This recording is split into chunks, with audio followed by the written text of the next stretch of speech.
Good morning, welcome back. We're steaming down the river. A later start today, but that's okay. We've got Chris with us today. He's a fisherman, but he's also a drone pilot. Hi Chris. So hopefully we get some really nice footage. Come with us, we're gonna go and try and catch a bigger fish today. I've got an order for a bigger fish. Norrie's got sunglasses that play music. Yeah, well. What? How long do they last? I don't know actually. Well, a good few hours. That's meant. Got ourselves set up, we're getting the kit out. Today we're going to be heading over towards Mevagissey way. Probably get as far as Gull Rock. First bust of the day spotted. It's a little way offshore, to be honest. It's going to take us probably, I don't know, 10-15 minutes to get over there. Weather conditions are a little bit lumpy out here, currently running with it. Yeah, won't be that pleasant when we turn around and go into it, but it's all wind chop, it'll be alright. Still a bit of action going on over here. I think we've finally found the tuna. There you can do. That's us going down the edge of this shoal. Let's see how we go. Got a little bit more power on, mate. The gear's starting to sink there. So what Pete's saying is, as we're putting the turn in, the gear slows down and starts to sink. The tighter the turn, the more the gear sinks. The solution is to up the power through the turn, keeping the speed up and keeping the gear floating on the surface. Got the sounder off as well. This is something else we've been playing with. It's the sounder. We've been turning it off when we're approaching a shoal of fish. We're wondering if the pings are affecting the fish. There's probably plenty of people out there that will have an opinion on this. I'll be interested to hear it. They reckon the fish are camera shy.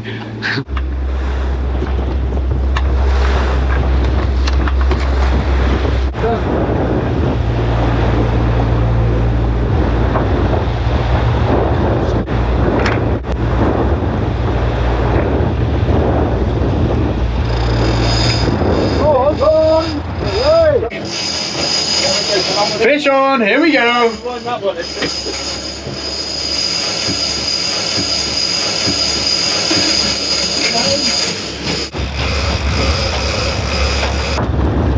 You can see that the fish has gone off to the left of the screen there, and it's gone underneath Pete's rod. So Pete's going to wind in over the top of me, just so we don't get in a tangle.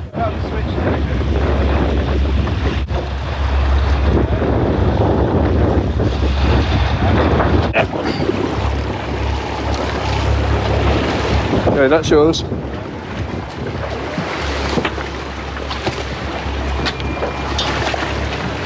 Right, Norrie, I'll do with that. You jump on the rod, mate.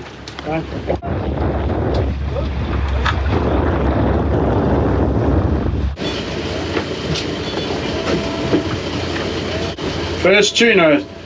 So that's the stopwatch hit, waypoint marked on the chart, and we're just going to wind that in.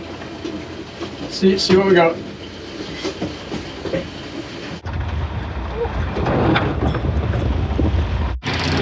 Here's Norrie winding our fish in a little bit. You can carry on if you want, eh? Norrie, film it. So Norrie's quite good with his cameras, and we set him up with an underwater camera on the end of an old fishing rod here, and we're going to see if we can get a little bit of footage of this tuna as it comes into the boat.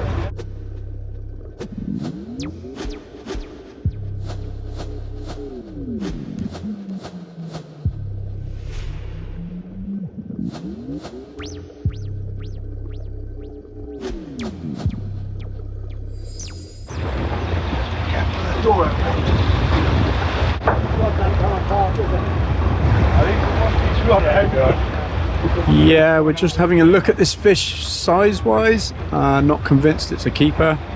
We make the decision that it's going to be released. So the next thing I need to check is where the hook is in the fish's mouth and decide how we're going to release it.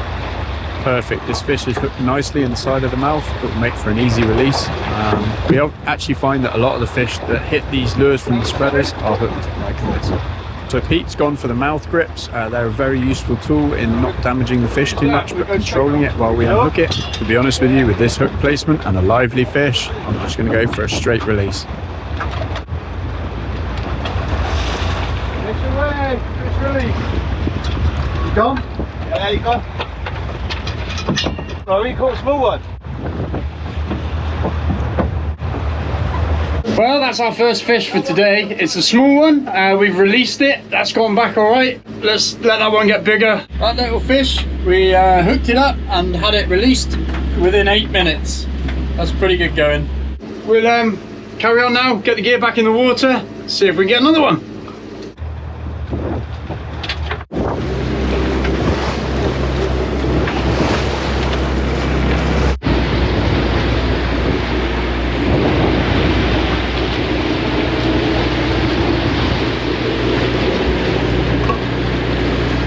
See the other tuna boats there, we got one, another commercial boat. Nori's been all the way to Guam, he's brought back these random spicy chewing gum. Look at ears.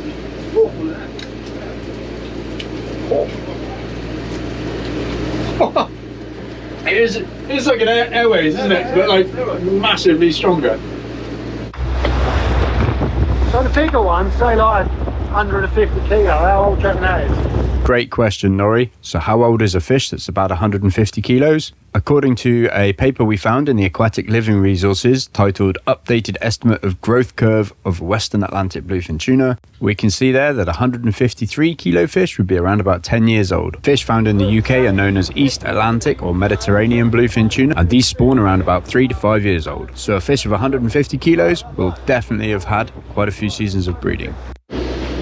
I feel like I'm surfing and we're out trying to get a wave because I feel like I've just been too far offshore and now I'm going to come back in, which means I've got to punch the weather a little bit to get back in because I'm seeing all the busts about a mile in. So, yeah. Whoa, beauty! Everyone all right? That was a bit of a bigger wave.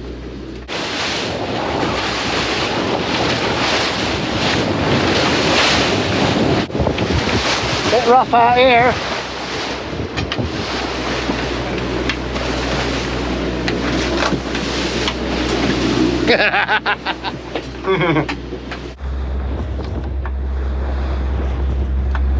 Did you see that fish there? Was that a tuna or was that a dolphin? I'm not too sure. But here is some tuna. Literally tuna everywhere, but we're having fun trying to get one to take the bait. So I've got another bust here on the way back in shore a bit. It's pretty much where we picked up the other little fish, the one we just let go. So it could just be the rest of the shoulder little ones, but so close I'm going to tow beside it anyway and we'll see what happens. Right, oh, had a turn on it, Yeah? Yeah, gear's going right through them now. Oh, it's right on it, right on it. Very last spreader bar.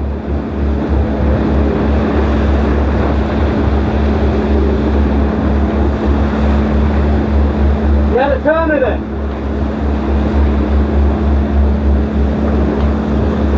Okay, we're still having some trouble getting into these fish today, so we're going to have a switch around and deploy a Nomad. Get out, fish. Woo. Yeah, a Nomad. So the only problem with these are when you put a turn in, they do turn at a different speed to the spreader bars. It's probably how we're using it really rather than the lure, but it does sometimes get in a big old tangle. And believe me, when one of these Nomads starts tangling up spreader bars, it all goes wrong. I appreciate that really you just want to see the fish being caught, but this is fishing and tangles definitely happen. So yeah, all part of the game. All sorted, and that's us getting fishing again. Pete's on the helm and he's lined up with another shoal of fish here. You can see them coming down on the left hand side of the screen there.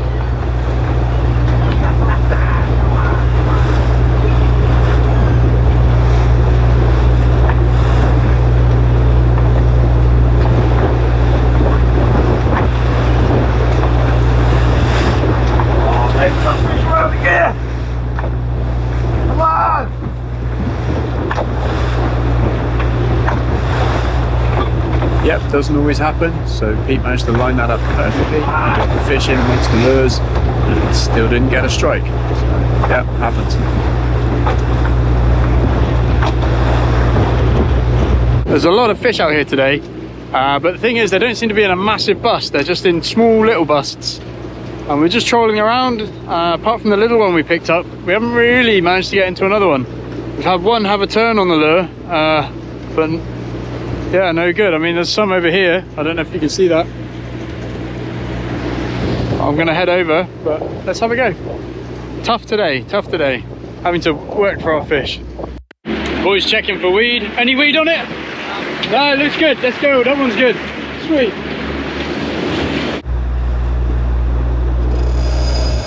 Hey, good job! Let it run, let it run. That's a better one.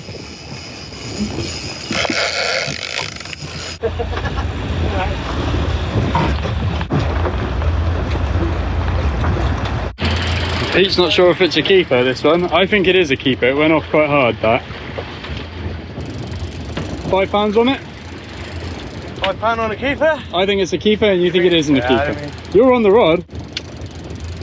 I said borderline. Huh? I'm borderline. Hey, I got it.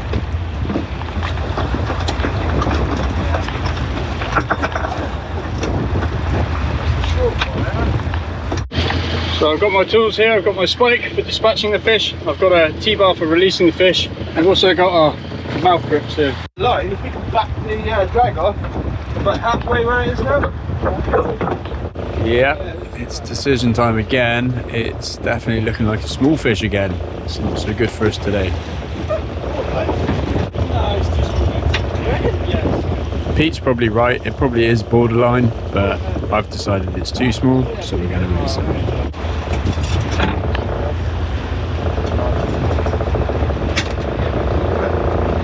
Or you keep catching the small ones. You'd have had a fiver if you'd taken that back. You take it.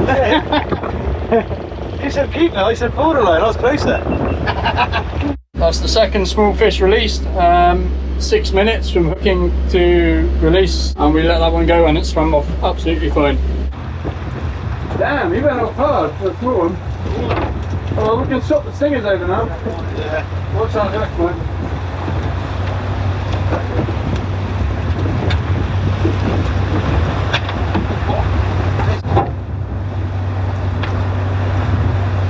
This is one of our underwater cameras. It's a water wolf. It actually takes nice footage, but it's a little bit hard to stop it bouncing around.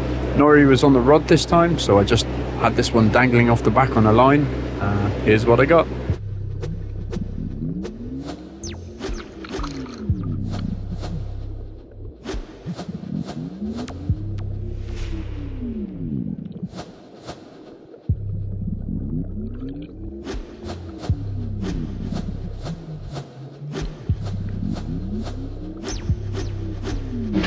So that's 2 small fish released, both successfully released. Hoping we get a bigger one next fish. I'm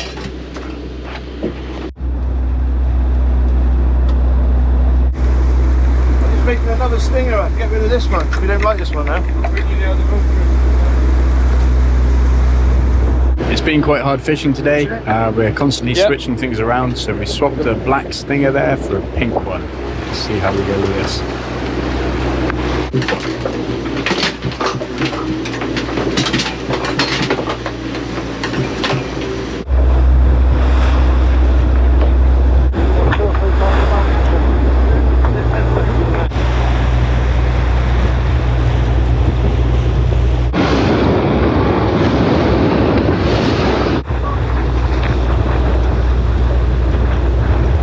Well, we've been punching away for a while now, so probably we're on our way back in.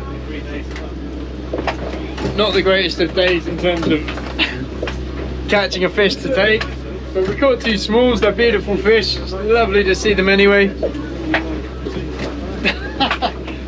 Definitely punching a bit of weather now. I'll spare you the trip back. We just punched our way home. This is us nearly into the Helford. You can see the sun's out. It's looking nice. Bit of sunshine on our nice shiny Shimano Tiagras here, the 130s. Really shows them off nicely. Yes, I'm guilty. I like shiny kit too.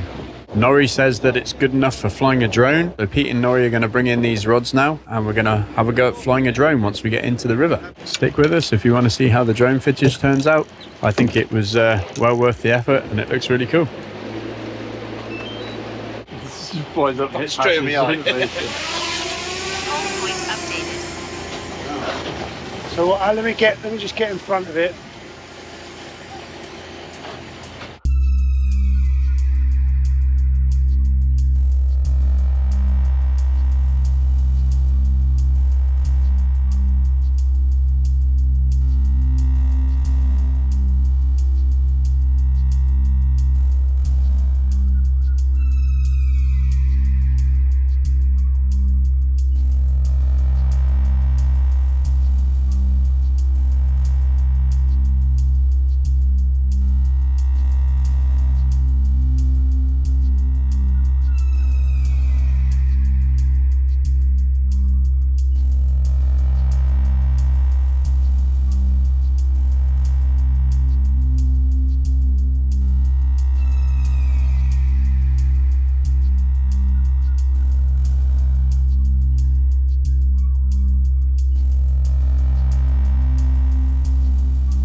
Right, join us next time for more tuna.